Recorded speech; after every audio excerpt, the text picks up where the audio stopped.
میں پہلے مینا کے سلسلے میں بہت سنجیدہ تھا، تم تو اچھی طرح جانتے ہو، لیکن اب مجھ میں بدھی آ گئی ہے۔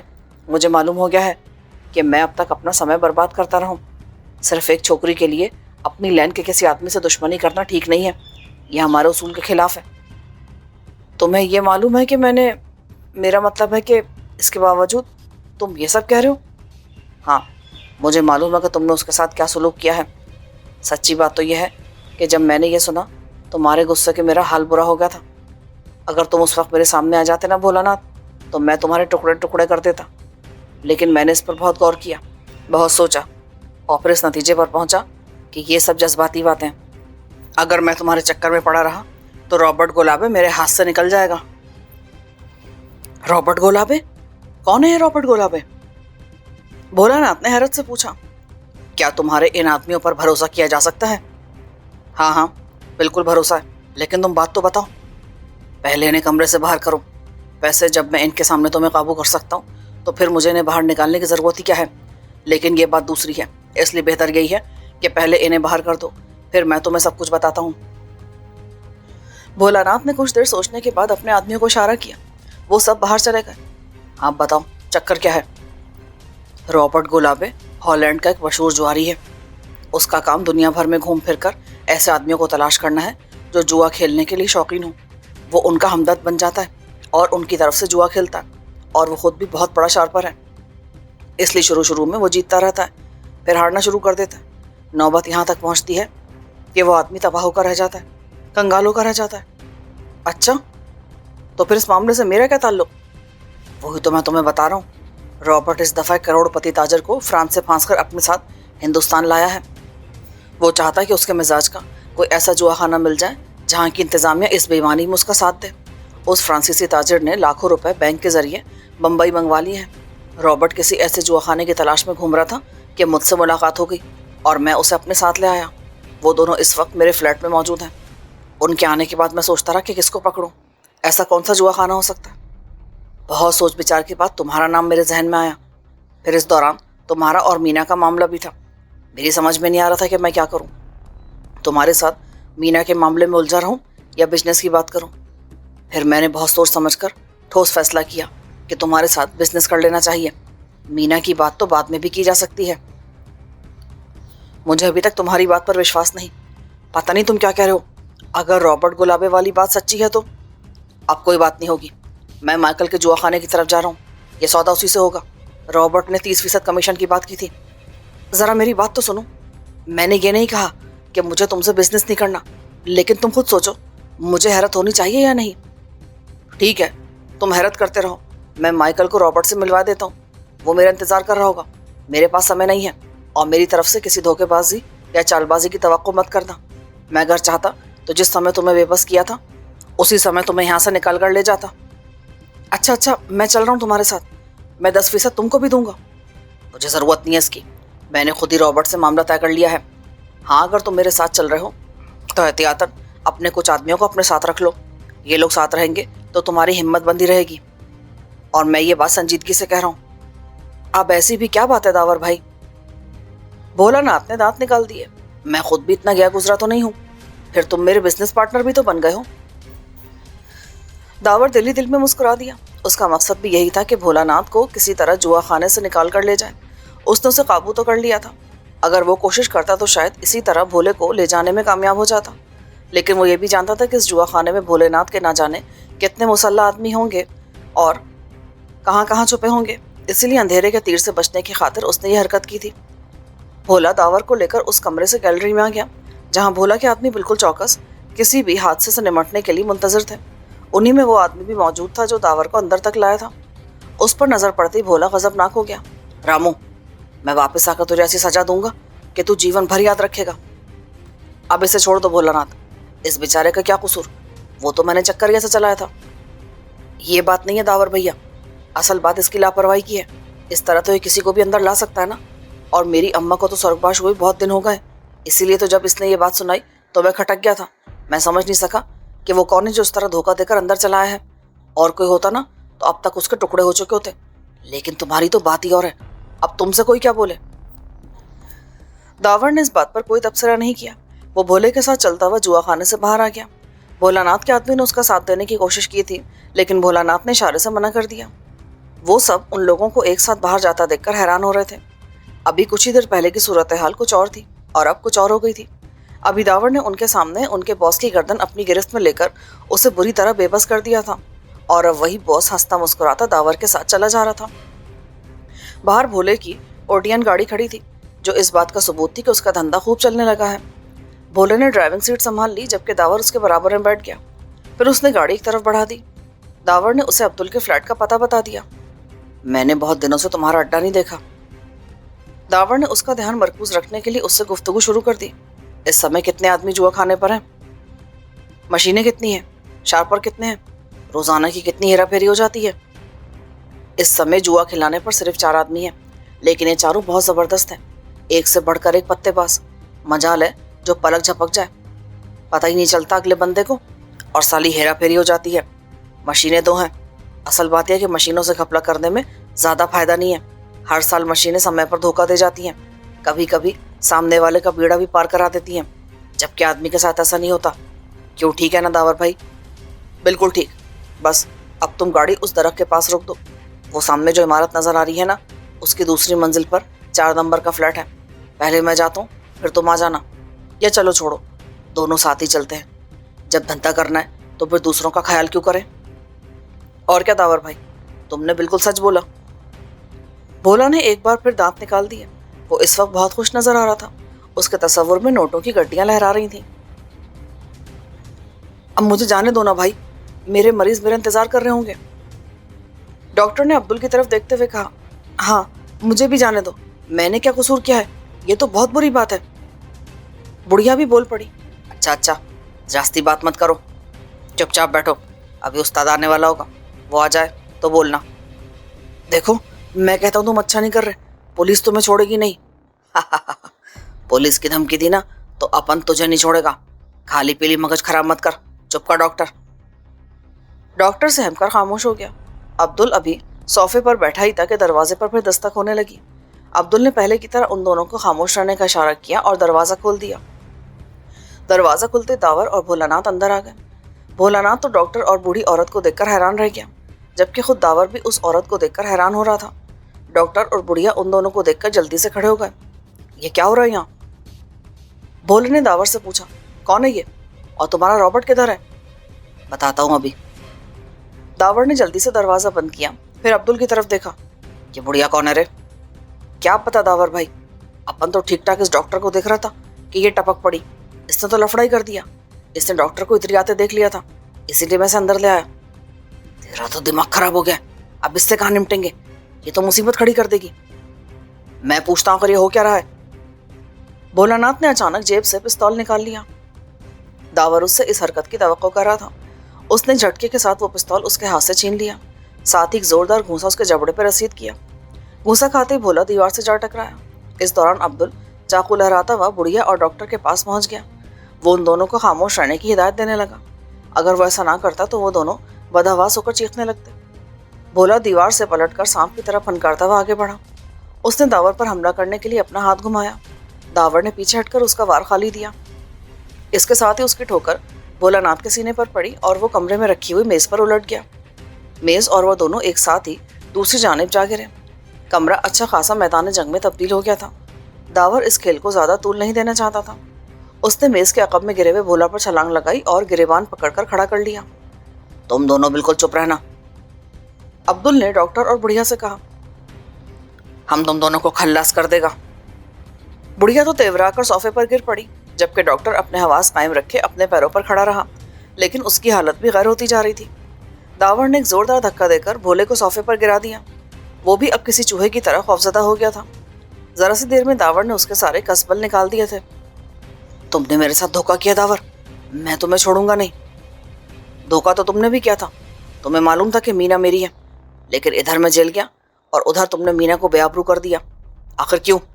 کیا یہ دھوکہ نہیں ہے میرے ساتھ؟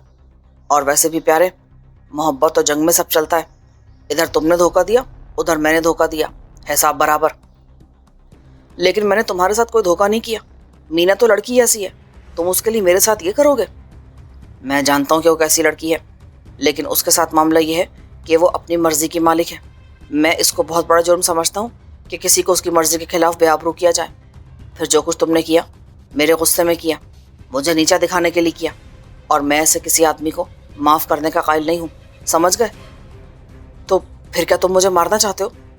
نہیں, میں اس سمے کسی کو مارنے یا مرنے کے موڈ میں نہیں ہوں. میں بس تمہیں تھوڑی سی سزا دینا چاہتا ہوں. تم ایسا نہیں کر سکتے. بھولا اچانک اچھل کر کھڑا ہو گیا. داور نے ایک زوردار تھپڑ اس کے گال پہ دے مارا. تھپڑ کھاتے ہوئے الٹ پڑا. اس کے ہونٹوں کے کنارے پھٹ گئے اور ان سے بھی خون رسنے لگا. داور کی انگلیوں نے اس کے گال پر سرخ نشان بنا دیے تھے. ڈاکٹر اور بڑھیا نے اپنے چہرے دوسری طرف کر لیے. بھولا ناتھ کے صوفے پر گرتے ہی داور نے دونوں ہاتھوں سے اس کے بالوں کو جھٹکے دینا شروع کر دیے. یہ جھٹکے اتنے شدید تھے کہ بھولا کی گھٹی گھٹی چیخیں کمرے میں گونجنے لگی. 8-10 بار اس نے جھٹکے دینے کے بعد اس کے بال چھوڑ دیے اور اس کے ساتھ ہی اس کی کن پٹی پر ایک مخصوص ضرب رسید کر دی. بھولا ناتھ بے ہوش ہو چکا تھا. دیکھو ڈاکٹر, اپنا استاد کس طرح بے ہوش کرتا ہے. تم لوگ تو دوا لگاتا ہے نا, استاد کو اس کی بھی ضرورت نہیں ہے. بکواس مت کرو عبدل, ڈاکٹر کو میرے پاس بھیج دو. داور نے اسے جھڑک دیا. عبدل نے سہمے ہوئے ڈاکٹر کو دھکیل کر داور کے پاس پہنچا دیا. اس اماں کا کیا کرو استاد؟ اس کو دوسرے کمرے میں بند کر دو اور اس سے بھی کہہ دینا کہ ذرا بھی آواز نہ نکالے. بڑھیا میں آواز نکالنے کی ہمت بھی نہیں تھی. وہ کسی نہ کسی طرح عبدل کے اشارے پر چلتی ہوئی اس کمرے میں داخل ہو گئی جس میں دنیا بھر کا کاٹ کپاڑ بھرا ہوا تھا. ڈاکٹر, تمہارا کام صرف اتنا ہے کہ اس آدمی کے دونوں کان کاٹ دو. نہیں, یہ بہت بڑا انیائے ہے, مجھ سے نہیں ہوگا. یہ کام تو تجھ کو کرنا پڑے گا ڈاکٹر, ورنہ یہ آدمی تیرے کان کاٹ دے گا. اس نے عبدل کی طرف اشارہ کیا جو اس درمیان بڑھیا کو دوسرے کمرے میں بند کرایا تھا. یہ مجھ سے زیادہ بے رحم اور شفاق آدمی ہے. تو تم یہ کام مجھ سے کیوں کرا رہے ہو, خود کیوں نہیں کرتے؟ تم ایک ڈاکٹر ہے, اس لیے یہ کام تم سے کروایا جا رہا ہے کہ تم اس کے کان ذرا سلیقے سے کاٹو گے. اس کے ساتھ ساتھ دوائی بھی لگاتے جاؤ گے. اگر سن کرنے والی دوا ہے تمہارے پاس تو ٹھیک ہے, اور اگر نہیں تو کوئی بات نہیں. بس اتنا خیال رکھنا کہ خون زیادہ نہ بہنے پائے. تو تم واقعی بہت بے رحم آدمی ہو, میں نے تم جیسا آدمی نہیں دیکھا. یہ استاد بمبئی میں اکیلا ہے, ابھی تم نے دیکھا ہی کیا ہے. چلو اپنا کام شروع کرو ورنہ. عبدل چہکا. ڈاکٹر نے بوکھلا کر اس باکس کی طرف ہاتھ بڑھا دیے جس میں اس کی دوائیاں رکھی تھیں.